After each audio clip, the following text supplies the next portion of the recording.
मैत्रेय उपनिषद प्रस्तुतकर्ता स्वयं प्रकाश शर्मा। दूसरा भाग। उपनिषद के इस दूसरे भाग में उपनिषद का दूसरा अध्याय है, जिसमें महादेव भगवान मैत्रेय को परम तत्व या परम सत्य का रहस्य बताते हैं और साथ साथ वे संन्यास के बारे भी बताते हैं। उपनिषद। एक बार भगवान मैत्रेय कैलाश पर्वत गए और वहाँ जाकर उन्होंने भगवान महादेव से आग्रह किया, हे भगवान, मुझे परम तत्व का रहस्य बताओ। महादेव ने उत्तर में मैत्रेय को यह बताया, हे मैत्रेय, शरीर तो एक देवालय है जिसमें रहने वाला जीव ही केवल शिव परमात्मा है।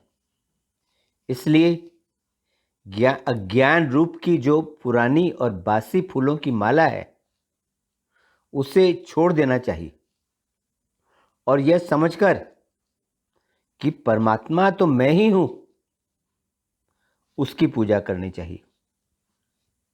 जीव तथा ब्रह्म एक हैं, ऐसा मानना ही ज्ञान है और मन को विषयों से अलग रखना ही ध्यान है।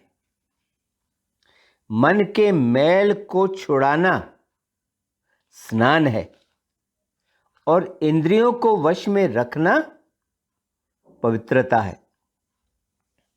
ब्रह्मरूपी अमृत का पान करना, शरीर निर्वाह के उद्देश्य से ही भिक्षा मांगना, स्वयं अकेला रहकर एकांत स्थान में निवास करना, इस प्रकार अपना जीवन व्यतीत करता हुआ ज्ञानी मनुष्य मुक्ति को प्राप्त करता है।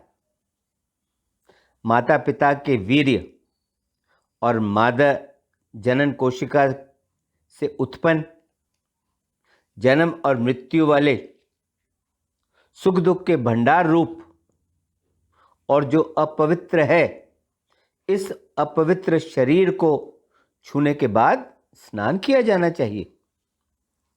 7 धातुओं का बना हुआ, महारोग से युक्त, पाप के घर की तरह सदा अस्थिर, विकारों से भरा हुआ यह जो शरीर है, इसको छूने के बाद स्नान अवश्य करना चाहिए। आंख, कान आदि 9 द्वारों से युक्त इस शरीर से हमेशा प्राकृतिक तौर से ही हर समय मल निकलता रहता है और इस मल की दुर्गंध से यह शरीर पूरी तरह से भरा रहता है। ऐसे इस दुर्गंध से भरे मलिन शरीर को छूने के बाद स्नान अवश्य करना चाहिए। माता के सूतक से संबंधित होने से मनुष्य के साथ ही सूतक भी जन्म ले लेता है और मरण काल का सूतक भी इस देह के साथ सदा लगा ही रहता है। इसलिए शरीर का स्पर्श होने से, शरीर को छूने से और शरीर को छूने पर स्नान अवश्य करना चाहिए। यह जो मलमूत्र से भरा, दुर्गंध से भरा जो शरीर है, इस शरीर की शुद्धि तो मिट्टी और जल से होती है, लेकिन यह सब तो लौकिक शुद्धि है, सांसारिक शुद्धि है। वास्तविक या असली शुद्धि तो मैं और मेरा, जिसमें अहंकार निहित है, इस भावना, इस सोच का परित्याग करने से होती है। पवित्रता चित्त को शुद्ध करती है और वासनाओं को नष्ट करती है। व्यक्ति को वास्तविक या असली पवित्रता साधारण मिट्टी और साधारण जल से धोने से नहीं आती। वास्तविक पवित्रता तो आती है जब हम स्नान के लिए या धोने के लिए ज्ञान रूपी मिट्टी और वैराग्य रूपी जल का प्रयोग किया करें। जब हम स्नान के लिए इन्हें इस्तेमाल करते हैं तभी वास्तविक पवित्रता आती है। जो सच्ची भिक्षावृत्ति है वह तो वास्तव में अद्वैत की भावना ही है, और जो द्वैत की भावना है वह तो भिक्षा मांगने वाली वस्तु नहीं है, वह तो अभक्ष्य वस्तु है। भिक्षु को चाहिए कि वह केवल गुरु के आदेश अनुसार या शास्त्रों के आदेश अनुसार ही भिक्षा मांगा करे।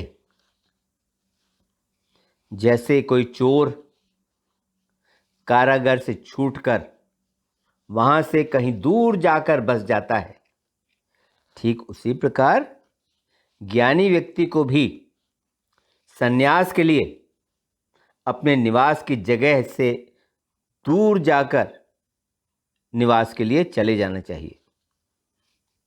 जो व्यक्ति अहंकार रूपी पुत्र का, धन रूपी भाई का, मोह रूपी घर का और आशा रूपी पत्नी का, जो व्यक्ति इन सब का परित्याग कर देता है वह तो शीघ्र ही मुक्त हो जाता है, वह तो जल्दी ही मुक्त हो जाता है। इसमें तो बिल्कुल ही संदेह नहीं है। जब मोह रूपी मां मृत्यु को प्राप्त हो गई हो और ज्ञान रूपी पुत्र उत्पन्न हो गया हो, इस कारण मरण और जन्म के दो सूतक लगे हुए हैं, तो फिर संध्या वंदन जैसे कार्य कैसे किए जा सकते हैं?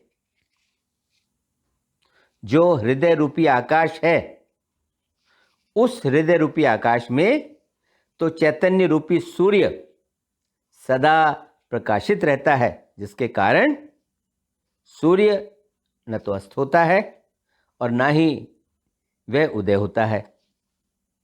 तब संध्या तो होती ही नहीं, फिर व्यक्ति संध्या वंदन कैसे किया करे? यहां पर तो सभी कुछ एक ही है, एक के अलावा यहां दूसरा तो कुछ है ही नहीं। ऐसा गुरु के उपदेश द्वारा निश्चित हो गया है, तय हो गया।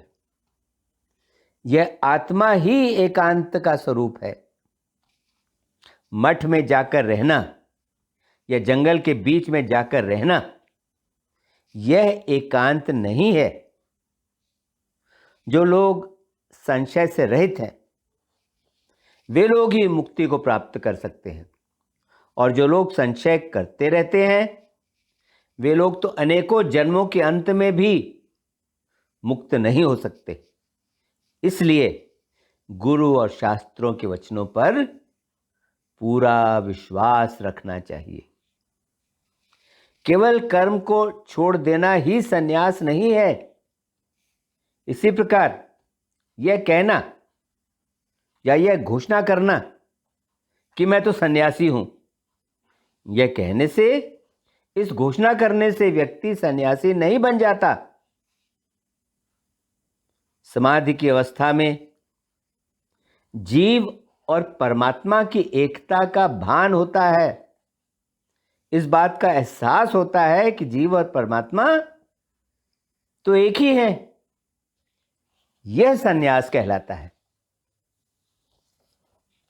जिस मनुष्य को अपनी सभी प्रबल अभिलाषाएं और इच्छाएं उगले हुए आहार की तरह लगती हैं, और जिस मनुष्य ने शरीर की ममता त्याग दी है, उस मनुष्य को सन्यास का अधिकार है।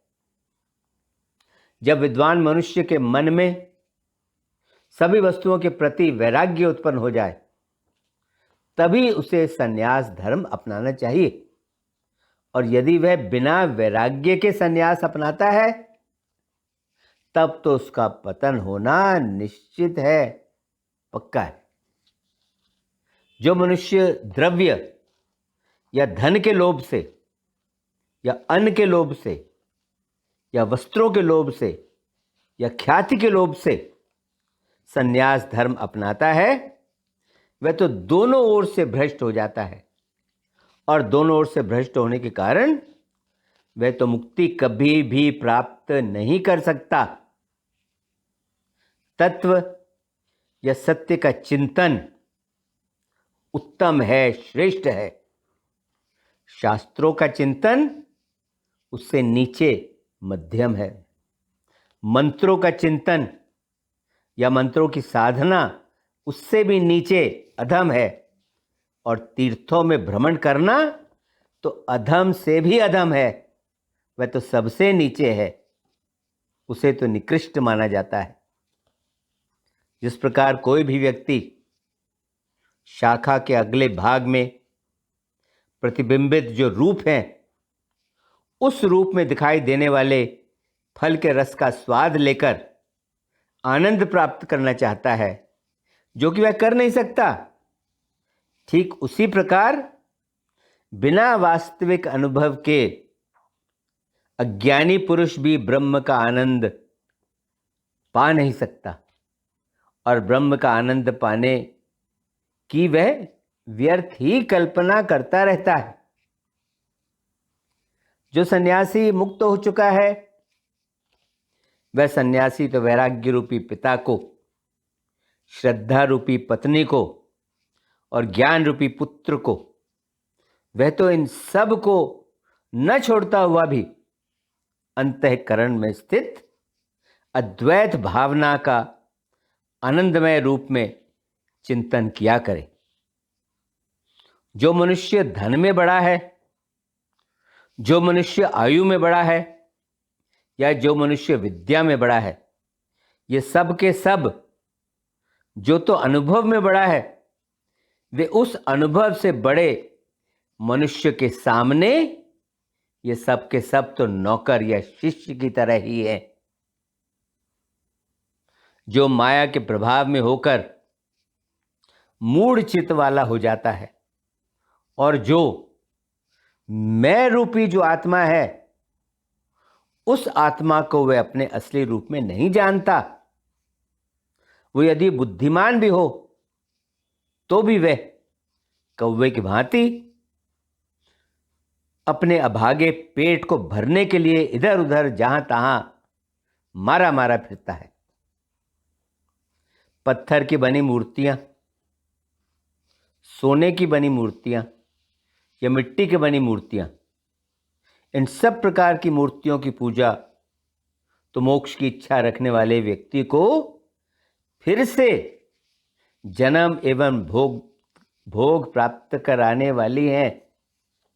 इसलिए फिर से जन्म न लेना पड़े, इस उद्देश्य से सन्यासी को इस तरह की बाहरी जगत की पूजा का परित्याग कर देना चाहिए, और इस प्रकार की पूजा का परित्याग करके वह उसके अपने हृदय में ही जो आत्मा है, वह तो उस आत्मा की पूजा किया करे।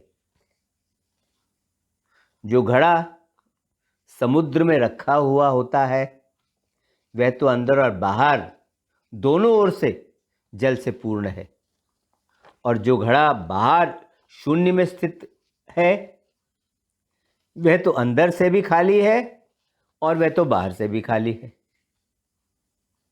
आप ग्रहण करने वाले, आप लेने वाले कभी ना बनो।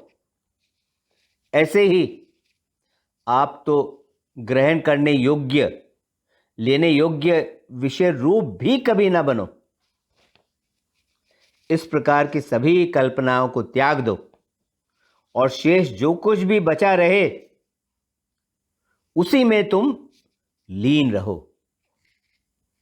दृष्टा, दृश्य और दर्शन, इन सब को और वासना को एक साथ त्याग दो, और इन सब को त्याग कर तुम तो उस आत्मा का ही भजन करो जिस आत्मा में तुम्हें दर्शन का सबसे पहले आभास होता है।